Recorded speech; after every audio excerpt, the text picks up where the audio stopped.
Hello and welcome to the Abel Contemporary Gallery.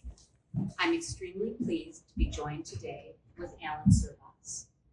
His wonderful show, Just on the Other Side, is currently our featured exhibit and will be in the gallery through April 16th. Thanks for joining us, Allan. My pleasure. I'm very honored. I'm going to start by telling a little story about how we started to work together. I'll see how you remember. Okay, and I'll see how you remember it. So Allan has been part of our stable of artists for a long time and has become really important to the gallery, and it's been such a joy to work with you. You came to the gallery many years ago, and I think you asked if we were, very politely, if we were accepting submissions of, I think, a mutual artist had recommended us as a, you already had quite an established career already, I think. As they from my point of view. And so we were just making small talk, and I asked you what medium you worked in, and you said I work in colored pencil. And the truth is, a lot of people don't think of colored pencil as a very sophisticated media. They think of it as something done for sketches or underpaintings, but not for serious finished works of art. So I kind of thought like, oh.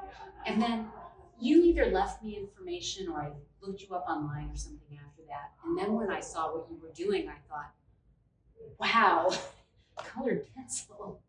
And it was kind of a revelation to me because I hadn't seen anyone working that way. So that's my memory. Well, mostly my memory jives with you. What I remember was a little bit different, but not in any important area, but it was true. I think I made a cold call. Mm-hmm.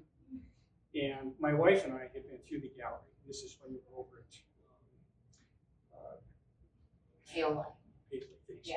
I warned her that names sometimes drift through my head now. And they go, I try to catch them and then pull them back. But anyway. But it was essentially that. I made a cold call, which I don't usually do after years of knowing how galleries work. And I don't always recommend it. Yeah, I don't recommend, people, sometimes people, younger people, they're, how do you get into a gallery? And I said, well, I can tell you, I got into gallery, but that was years ago. And it's so different now than what it used to be. And there aren't as many galleries as there are artists. And it makes it very difficult to access that. But I thought I had nothing to lose at this point. I had just retired from my teaching job several years ago. And I thought, well, and my wife and I had been through the gallery and we're really impressed with the quality of the work that's in the gallery. And I thought, if I ever get into another gallery, this is one I'd really like to be a part of. And but essentially what you said, you said you really weren't looking for artists. And my memory is that I was on the phone with you. And I think I remember I was in my studio and it was just a whim. And I thanked Teresa for being so polite to me and nice and letting me down easily. And I was thinking I was getting almost ready to hang the phone up. And you said, wait a minute. And you had been looking at my work on the computer. At that point in time, I had a web page, which I don't have anymore, which is a whole other story if we had time to talk about. Don't ever be, or let's put it this way, be very, very careful about shutting your web page down. It causes a lot of problems. But anyhow, that was my memory of it. But essentially, that was what happened, right? And then you said you wanted to talk to your husband about it because you thought there might be a place for my work. Yeah. And I was real excited. Yeah. I went down and told Gail right away. I said, I think they might want my work. But, then I brought it down. So that's it. Great. So anyway, I just think it's interesting because I think it's fascinating. A lot of people are still stunned when they see the work to hear about colored pencil being used in this way. So I want to talk specifically about some of the work in the show, but because of the direction the conversation is going right now, let's just jump into why you started to work in colored pencil. Because I think a lot of people are curious about that. Back in the 80s, I had two little kids. We were between homes. We sold our home. This was in northern Wisconsin. and we were living in a rental cottage. And I had been painting in watercolor almost exclusively for years, and I was getting an urge to go back to doing a more opaque medium. And the training that I had, such as it was in college, was in oils, and I had painted in oils when I was younger in high school. I thought, well, that'd be nice, but I didn't have any good ventilation. This place that we were living in wasn't equipped for anything like that. So one day, I can't remember exactly what happened. I had some old, and if you're old enough, you'll remember Venus colored pencils. They later turned into Barrel, which is now the colored pencil that in that particular company. And so I thought, well, I'll just mess with these colored pencils for a while. And so I set up a still life one night when the kids were in bed. I had a first grader and a 3-year-old. And so put them to bed, put this little still life up with 2 apples and an envelope, and I just started to draw. Luckily, I had paid attention to my drawing when I was in college. It was about the only thing I did pay attention to. And so I felt fairly, like, well, it's just drawing, only drawing with colored pencil. And I was real surprised at what happened. And I was grabbed by it. And did it immediately click? It did. After that one drawing, I felt so comfortable. I love to draw. First and foremost, I love to draw. That's interesting. I think that artists do sometimes, but because we're almost trained that it's a sketch or an inferior medium, that we have a desire to want to draw and do finished pieces that way, but we feel like we're supposed to be finishing more. I was supposed to be doing something, impressive. And I felt the same way about colored pencil because there was no real information about it. And I was aware of a book written by an artist out on the West Coast. I don't remember her name right now, but she'd written a book about colored pencil, and I had seen it actually in his bookstore down in Milwaukee one time. I purposely didn't want to look at it because I didn't want to be influenced. I didn't want to say, well, Bette Borgeson was her name. And it's a wonderful person, I guess. Never did have a chance to meet her. But anyway, I didn't look at the book until I'd been drawing colored pencil for years. And so I thought, it's colored pencil. What can be so difficult? Which sounds probably kind of arrogant, but I just thought, well, it's color, and so I just I started to do it more and more, and I had one of these epiphany moments when I sat down one day and I did a drawing out of my head, completely made up. It was completely imagined. I didn't do it, and I said, this is where I've been wanting to go for years, and I just didn't know it. And how old are you at this point? I was probably maybe in my late 30s, early 40s. And did you study art? Well, I had my Bachelor of Fine Arts degree. I think we talked about art schools and our mixed experiences with that. Yeah. I was lucky. I was fortunate enough to have a graduate student that saved my whole art career. When I was about a sophomore in college, I was ready to drop the whole thing, and I won't go into that now, but it was a pivotal time. I've had several, and I'm sure that if we think back, we've had like these moments. That was one moment. Another moment was, for instance, like picking up the color. I still wanted to work in watercolor and other things. It's just that I needed I wanted something more, so, and I guess that answers the question. Yeah, so, no, it does. I mean, I could sit here and talk. So, in the title of the show, Just on the Other Side, we worked on this title together, and it's one of the titles of one of the pieces, right? Mm-hmm. And I felt like, I think I recommended it from one of the titles of your show, because it felt like a summary of, when I look at your landscapes, I feel like there's something magical happening. I feel like either just on the other side could mean that, almost like the other side of the looking glass, like I'm going through the glass of the frame to the picture into Allan's world, and you've created a magical alternative reality, or it kind of pulls you in and you think about what's on the other side of this hill. I mean, it could mean all those things. But in regards to the magical quality of the landscapes, I'm curious, as you evolved as an artist to this very singular style, Did it evolve slowly, or were you aware that you were working in a style that would then be later called magical realism? Was it really just your perspective of the landscape that became this? I know it's kind of a hard question, but well, I'd like to try to sum it up. Because we were talking earlier about how do you arrive at the style. If I've had one question, I've taught a lot of workshops over the years, been fortunate enough to be asked to teach workshops. And it's been that's always an education in its own self to be teaching something. Yeah, because then all the hard questions you have to field and act like you know what you're talking about. And the idea of how did you get your style? I can't think of how many times I've been asked that, because it's such a fundamental question, and it's the one I can't answer.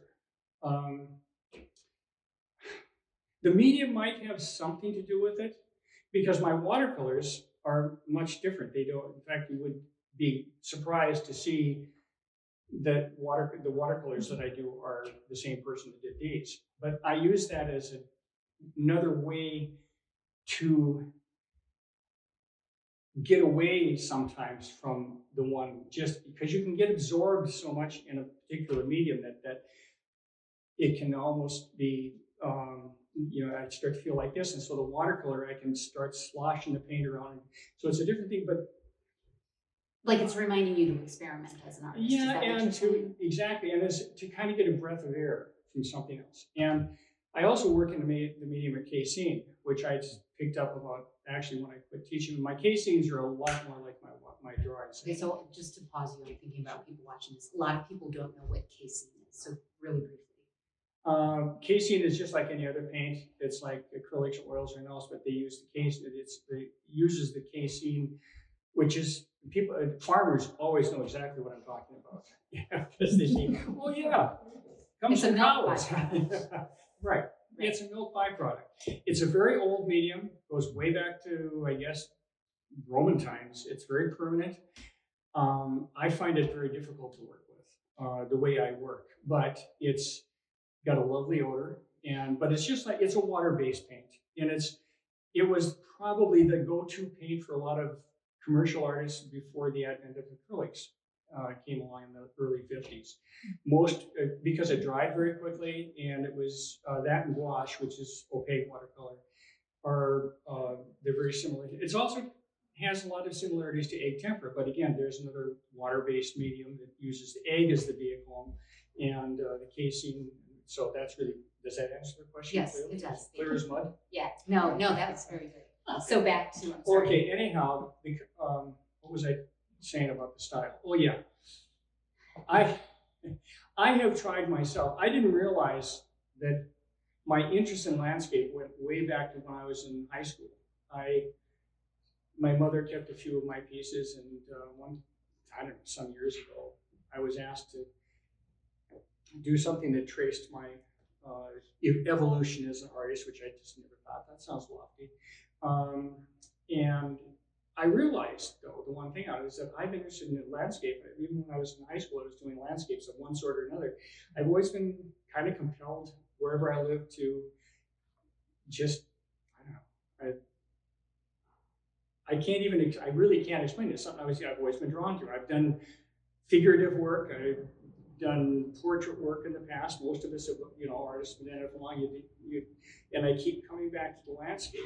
In the last, probably since my 40s and working with colored pencil, I never thought about creating a style. It never occurred to me. So my initial question is, you didn't think to yourself one day, I want to create landscapes that are magical realism. Some people that had been at one of my shows, or they were in a gallery and saw my work or something, they said that I walked in and I picked your work up right away. And I thought, really? That can be bad or good.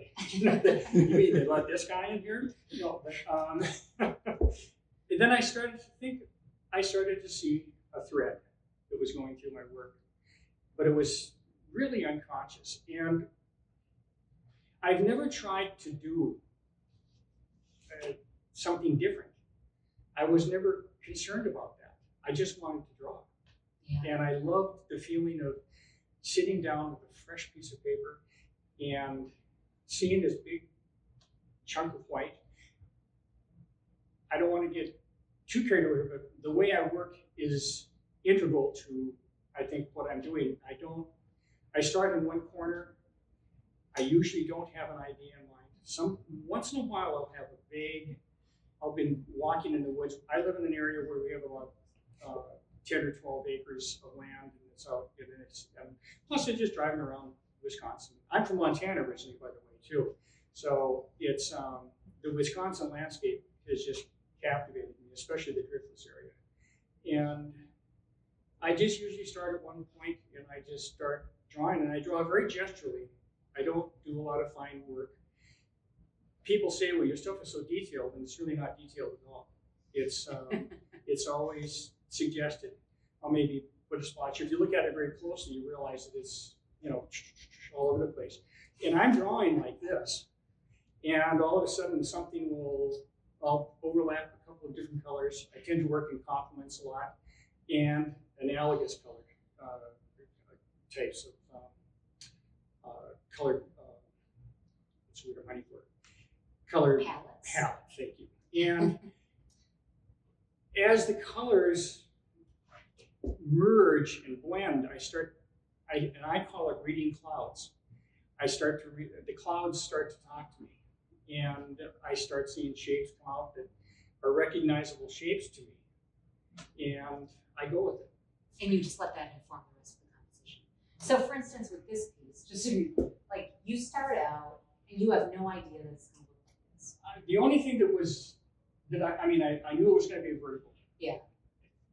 And beyond that, I think on that one I started down here, and the sky was the last thing I put in. And this show is, I can see that we're getting, it's changed. This is different than anything I've, yes. It's a step further removed from reality than what my work was just a year ago. And I think maybe it's got to be, I think my eyesight's okay. So, and it's interesting to me because there's pieces like, people watching the video right now, they could go to the website and see your work, because we're not going to move the camera around to look at things. But there's 3 different pieces in particular. That one, I can't think of the titles of everything. The aerial view. The aerial views, and it looks like a bird's eye view. So you didn't use a photo reference. So you're able somehow to just use your mind's eye to visualize what it's like to be floating above the world. I had a friend, an artist friend, about 15, 20 years ago. She said, I know you're astrally projecting. Right. I said, that would be lovely. I would love to do that. You were a bird in a former life. Yes, or maybe maybe a fly. Maybe do flies flying in a high. Anyway, it's not entirely, I do have photographs, and I have probably 1,000 photographs in a bag of things that I've taken over the last 30, 40 years. And I use the photographs mainly as reference materials if I want to make sure that even though my work is not, I don't think it's realistic. I think it's naturalistic. I think it's representational. But I still have to make sure that the shadows are done correctly. I still have to make sure that things, otherwise it's not going to be convincing. And yet I'm not trying to laboriously stick to any kind of a reality that a photograph might represent. So that's what I use photographs for. I have, for these things, I was in a show probably 15, 20 years ago up in Eau Claire. It was just a local thing. And the theme of the show was dragons. And anyway, I was trying to think of, I was trying to be, what we can expect a dragon. So instead, I imagined myself as a dragonfly. And I imagined myself as this dragonfly flying over this area that I could see. And that was the first kind of aerial shot that I did that was done. And I thought, what would it be like if I were a dragonfly flying at night, which I don't know that they do. and I was flying over this landscape. Thank you for doing that and not making a dragon. Yeah. Well, and I think I can't remember the name of it, but anyway, that started this. I did a series of different aerial views, trying to. There was a painting done by one of my favorite modern representation, Andrew Wyeth, and I remember seeing it when I was a teenager, and it was a bird, and the part of the bird was in the painting, and it was from this bird, and it was way up, and I always thought that was such a neat painting. I mean, I love his work anyway, but I think that probably came up in my mind as well, if he can do that, maybe I can try to do something just like that. But other than that, it's. Well, that's an interesting, bringing that up. Are you also a fan of hoppers? Oh, yes. So I think it's a really good example. You just having to bring that up, it made me realize that if I were talking to students, you're a good example of how you can be inspired or influenced by an artist and capture some aspect of their work, but not have it be overt, because I think there is a quietness and a solitude, and in some cases almost a loneliness that both of them have in their work that you also have. But the work is so aesthetically, it manifests itself in a very, very different way. And so it's really neat to think of that. I've had people tell me that my work is too melancholy, or that it But makes it's such a beautiful way, though. Yeah. I think that the other thing that I don't know, maybe I might be, but I think it kind of fits into this thing about as I make things up.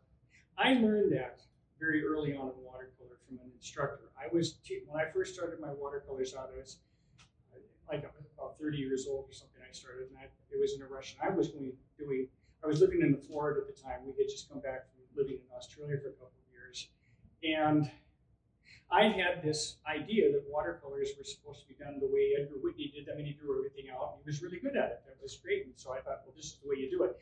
And I then, where I lived in Florida, down in Fort Myers, we had this whole bunch of, it was a real magnet for watercolor instructors to come down and teach there.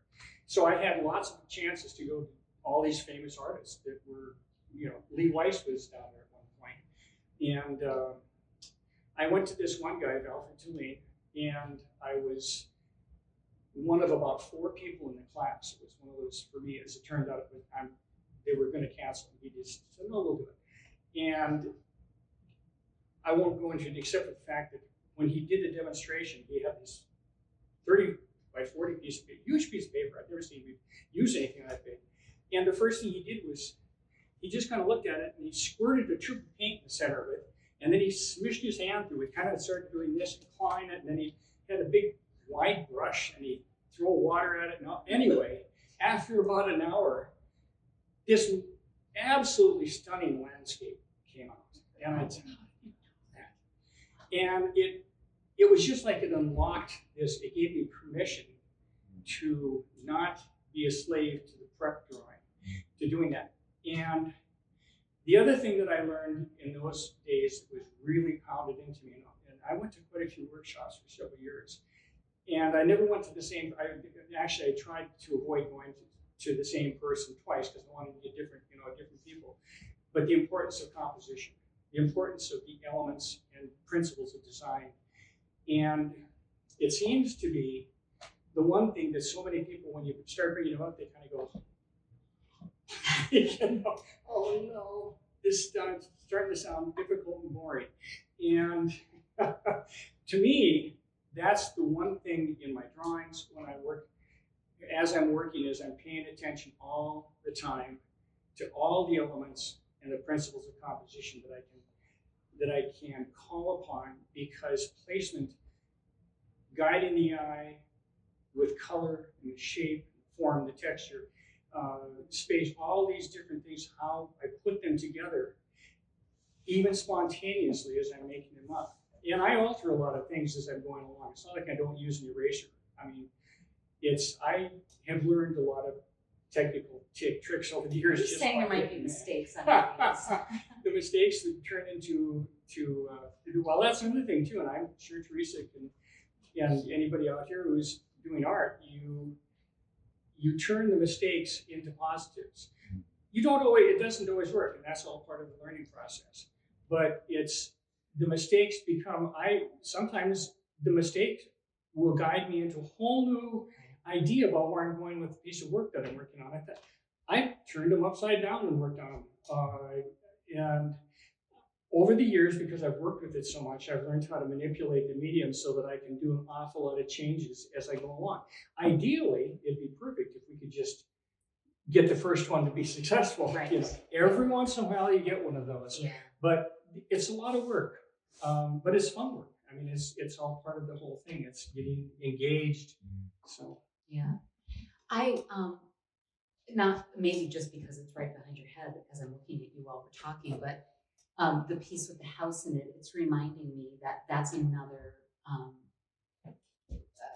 symbol that's become iconic in your paintings for years. And it's this very simple. Are they called four-square houses? Right. Four-square farmhouses.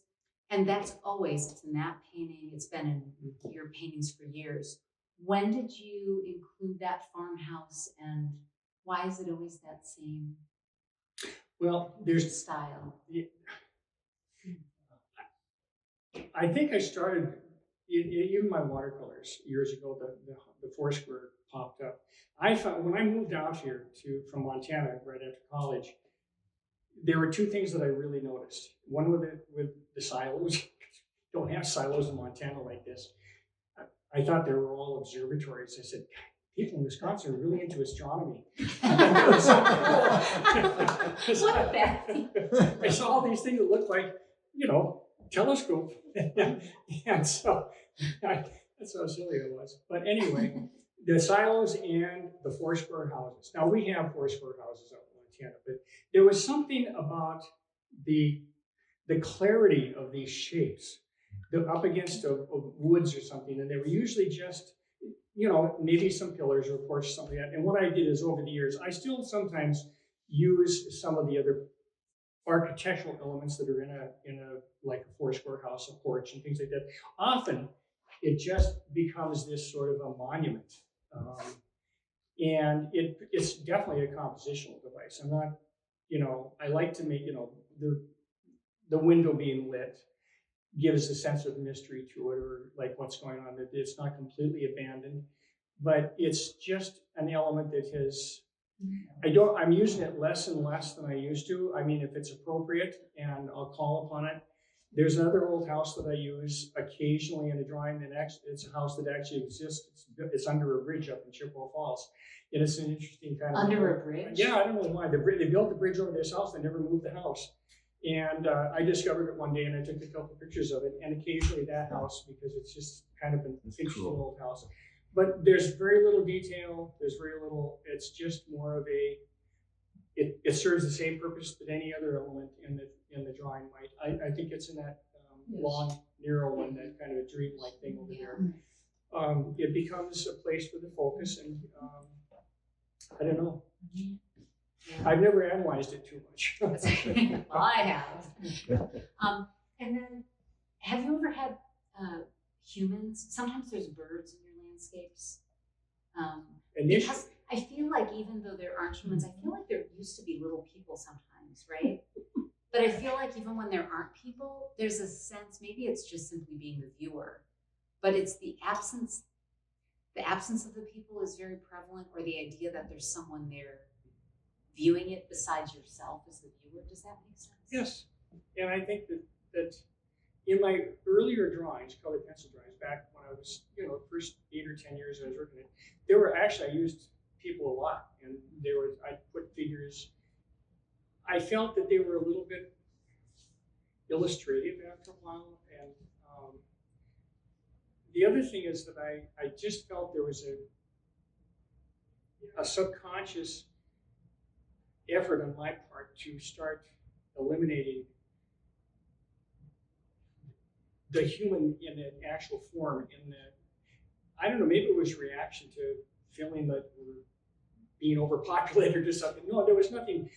It was something that happened subtly that I wasn't really paying to. I just realized it myself, and I don't need these elements. I was going to say, maybe it's that you realized you didn't need it. Yeah, I didn't feel like I needed it, and I felt that there was. I did feel that sometimes when I looked at the work myself and trying to analyze it myself, when I'm looking at it to see if it's done or not, I sensed that there could be a person in there someplace.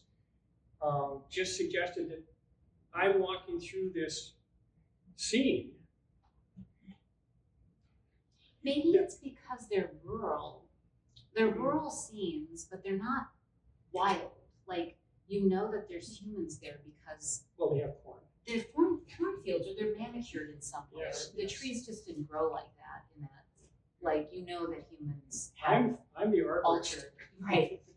You are the human who altered the landscape, but And interestingly, my work for about 8 or 10 years was a combination of cityscapes. I did a lot of cityscapes that Teresa didn't see. I don't think, well, because I haven't been doing them for the last 10 or 15 years. My work very, very subtly became more landscape outside of the city. And I think probably part of that was when we definitely moved out of the city. And I think I was just reacting to my surroundings. Yeah. I felt that there was enough out there that was compelling enough for me to get my ideas. And since I basically worked for my imagination, it seemed to be. I don't have anybody telling me, well, I've never seen a tree like that. Well, I think it was Sargent or somebody that somebody said, I've never seen a sky like that. I think this is apocryphal. And he said, well, that's too bad. You should have. Sargent could say that. You know? Yeah. Anyway. So I guess one of the last things, and then we'll open it up to conversation with our guests. You know, when we offer someone a show, we usually give people a year's notice or something like that. And I don't know if we gave you quite enough time, but you worked really hard. Thank you. I worked every day. Yeah, that's great. 3 or 4 And hours. you know, you have other commitments as professional artists do, but usually, I mean, when we've been getting work from you, about half of your work is usually Casey and paintings and then the colored pencils. And I really do trust that when we work with artists and it's a collaborative effort, and that the artists that we represent, I trust them. Like, you wouldn't be in our stable if I just didn't trust that you will do the best work if I offer you an invitation and then get out of your way. So I wasn't worried about what you were going to do, but it was interesting to me because I expected a mix of casing and colored pencils. The show's outstanding. I'm so glad you followed your gut. But what happened that the whole body of work became colored pencil? I started working, my intention was to make it more diverse as medium. I thought casings, I thought about even doing a few silver points because I love to work with silver point.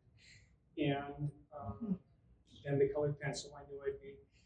And I really, when I found out I was going to have the show, I just really jumped into it. And one drawing just led to the next, to the next, to the next. And I had my casing stuff all ready. I had it all ready to go. And I look over at my easel and I look at this drawing and I was already getting an idea for the next drawing of some sort as I was working on this one.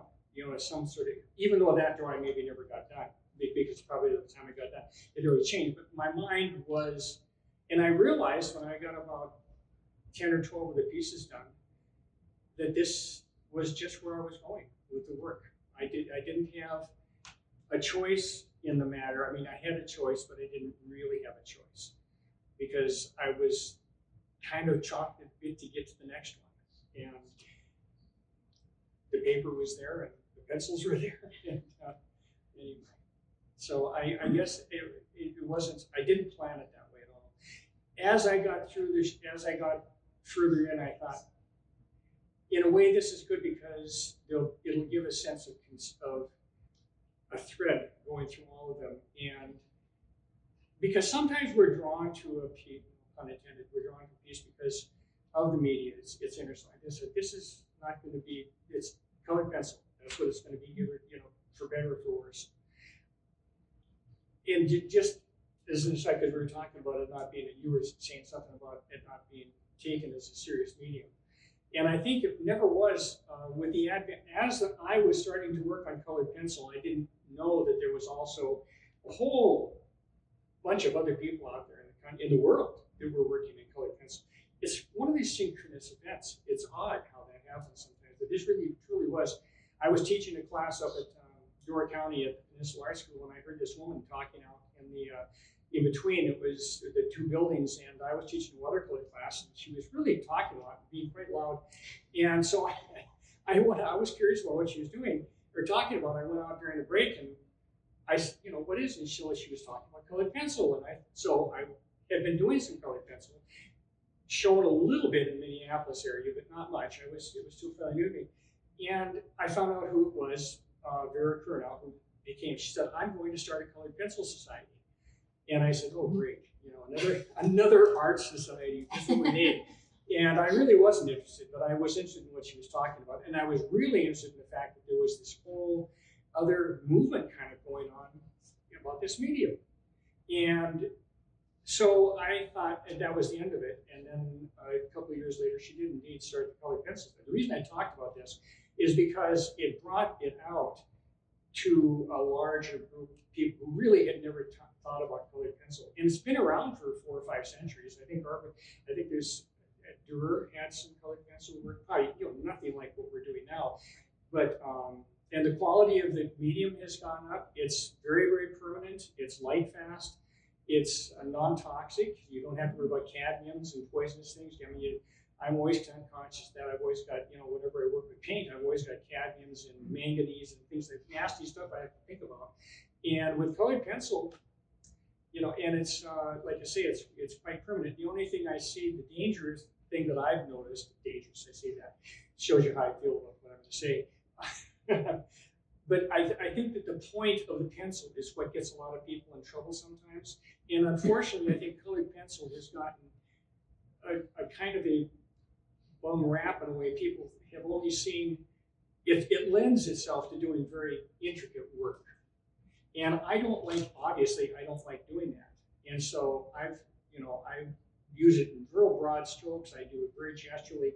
I only do detail work at the very end, and then it's just enough to do what I need to do to make it look like it's finished or something. But I think that's the reason it's been having a difficult time getting accepted too with a larger, the establishment, I guess, and because all they see are these portraits and beautiful birds and animals and things like that. But there's some really dynamite stuff that's going on out there if the person looks around. So anyway, I had to add that in defense of colored pencil. Yes, no, I think that's great. Yes. If your show wasn't enough. And I noticed that I'm the only person in the gallery that shows me colored. It's true. Well, and pastel, I think, has had that kind of, but. It can, and I was just thinking when you were describing the way that you work, there's some other artists in our stable who work in soft pastel or oil pastel. Kay Rathosovich, George Shipperly, John Ribble, who all make beautiful work, use the media in very different ways. And again, nothing like drawing. I love drawings. But they start to use the media in a way where it almost it becomes, they're like painting with. It transcends the media. And they're bordering these. The finished works are somewhere between drawing and painting, and neither of those terms being just being descriptive terms. Like I don't know exactly where that line is and what's a drawing, what's a painting, but someone would have a hard time. People could argue about whether your pieces are drawings. And that's a debatable point. Even it doesn't matter. But the colored pencil folks society out there, some of them prefer to call this stuff colored or painting. And of course, I think that's more of a defensive posture because they feel like if it's just drawing, it's not going to be accepted. Have that what's the word running for the status or whatever. And I just think that's also silly stuff because it's just all art and it's all just different. I mean, there are people, and to me, I don't care what it is. If I like the image that someone's doing, I may be curious if I see something that's different. But the medium is just what's the medium is. What it is. Yeah, it's just a medium. Yeah. Well, the idea of how you just got wrapped up with one idea after another, and you just went with it. I think the quality of this show is a real testament to following your gut and not editing yourself. So, well, I want to thank you for giving me so much leeway and trusting. Yeah. She's wonderful. So I don't know. Thanks everybody for joining us. I don't know if there's anyone who has any questions for Allan while he's here or wants to make a comment or anything. You're welcome to jump in. Just one thing about, I do feel, drawing doesn't have the prestige of painting, and of course, none of the other painting mediums seem to have the prestige of oil. It's changing though, I think, but yes, it is a traditional. One of the first books, my lady here got me really interested in Van Gogh, and I bought a book called Van Gogh the Draftsman. Oh. And where you can see in his drawings and his stroke work with his pencil work and his ink work, the forerunners of his bold brush style. Right. So basically, it's a medium. Each medium has its limitations, and I think there are those who bring it beyond what most people think the limitations of a medium are. But it's the picture. It's what you wind up with. It doesn't matter whether it's not whether it's drawing or not, right, and not painting. It's irrelevant to me. Well, I think I mentioned this to Teresa. I think it was a few weeks ago. That it's all drawing. I mean, if you're working with a paintbrush, you're drawing. You're just drawing with paintbrush. Right. Yeah. I mean, if you don't know how to hold it, or it's all drawing. And we forget that. And I've never felt apologetic about loving drawing. I love to look at other artists' drawings, where they build from. And it all comes back to that. You've got something in your hand and you make a line with it. And whether it's a paintbrush or whether it's a stylus or whatever, it's all the same. To me, I don't make any differentiation between them. I have to interject that I met this gentleman as a neighbor, Carolyn. Oh my God. I thought you looked On familiar. Hoover Avenue, Yeah. back in Eau Claire, Yes. in Yeah. the days. 3 houses And I, down. to this day, happen to own one of his colored pencils, and I fell in love with it just because of what it was. And you had a person in there and you had birds.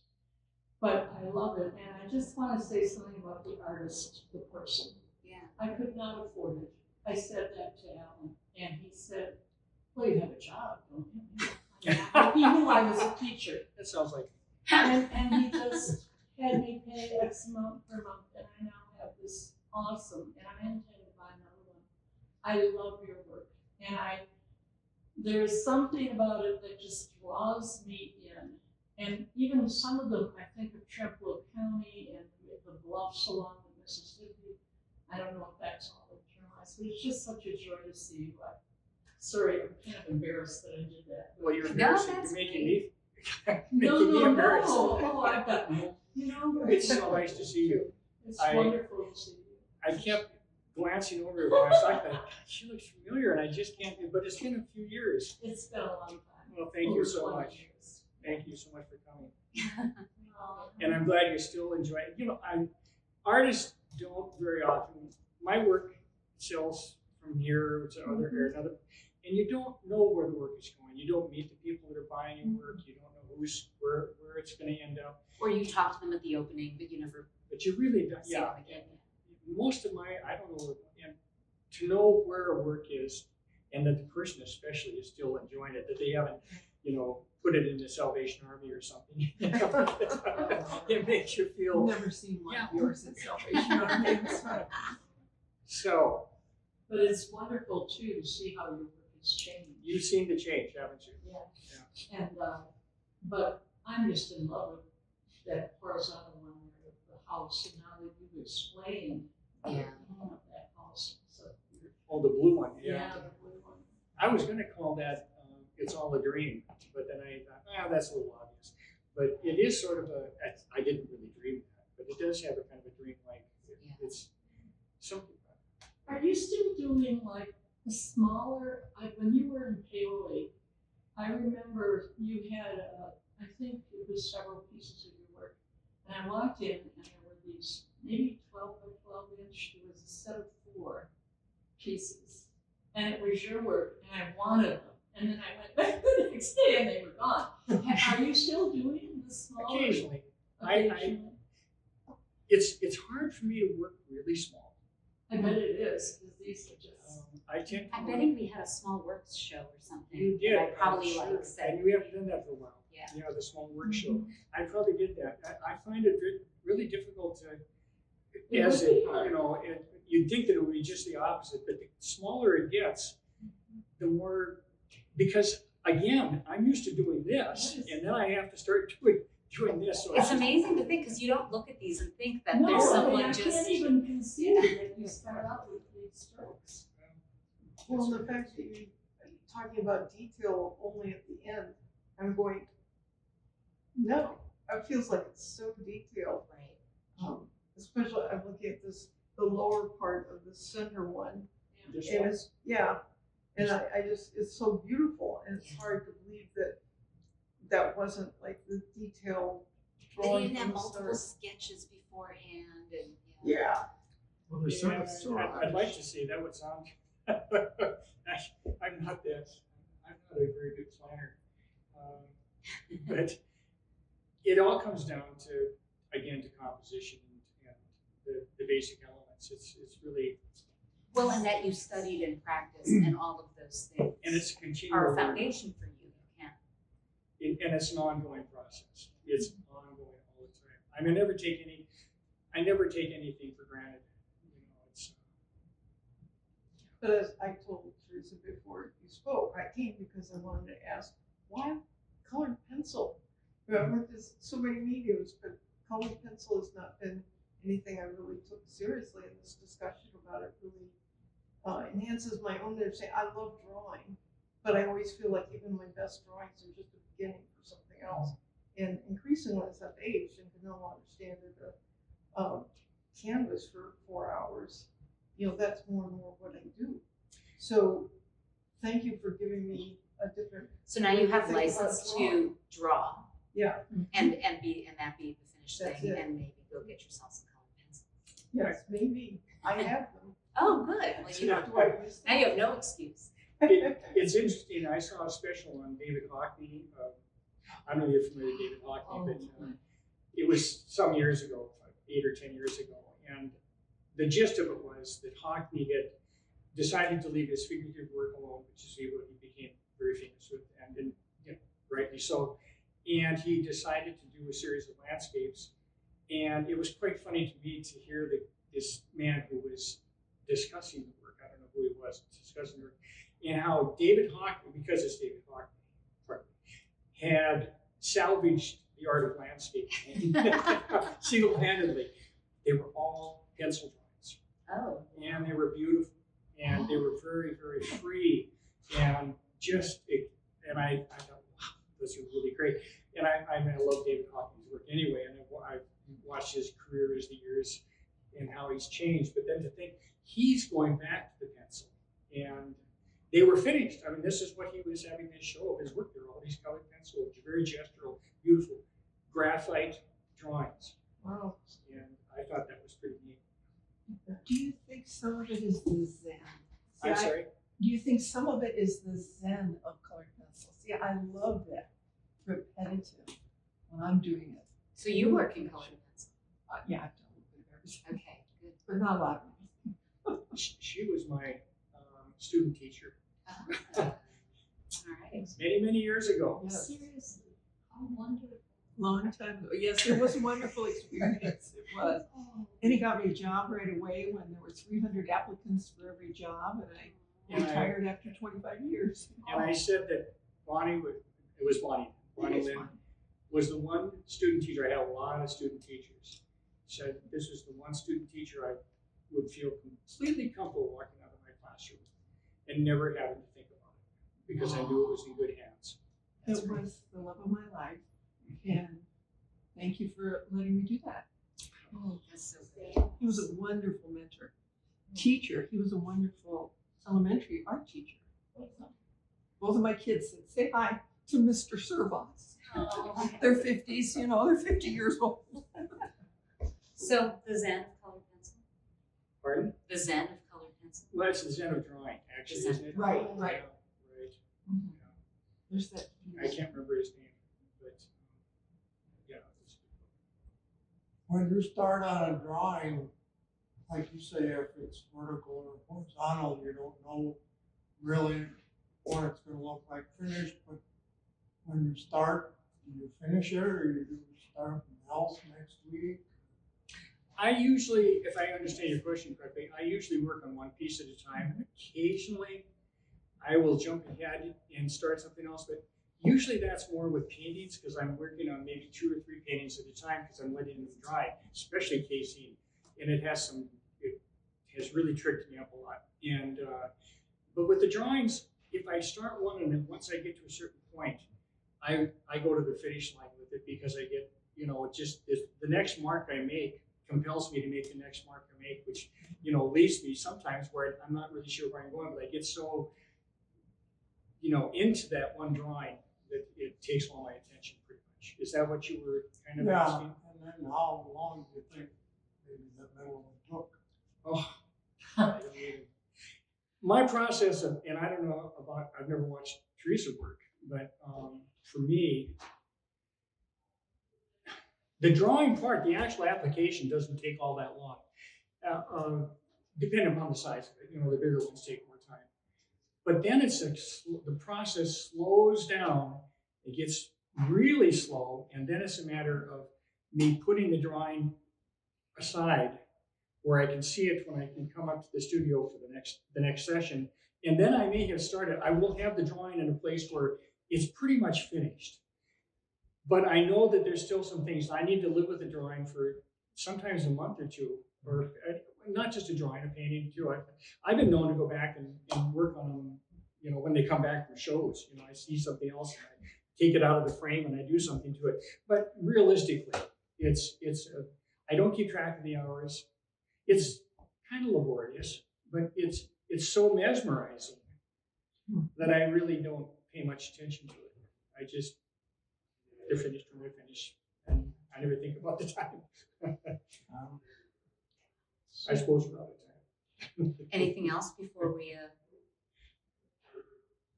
All right. Well, thank you so much for coming. Well, thanks. And for anybody Great question. watching this video, Allan's show Just on the Other Side is up through April 16th. There's 2 other shows going on in the gallery right now. There's a group show of teapots, and in gallery number 5, Debbie Kapinski Topographies.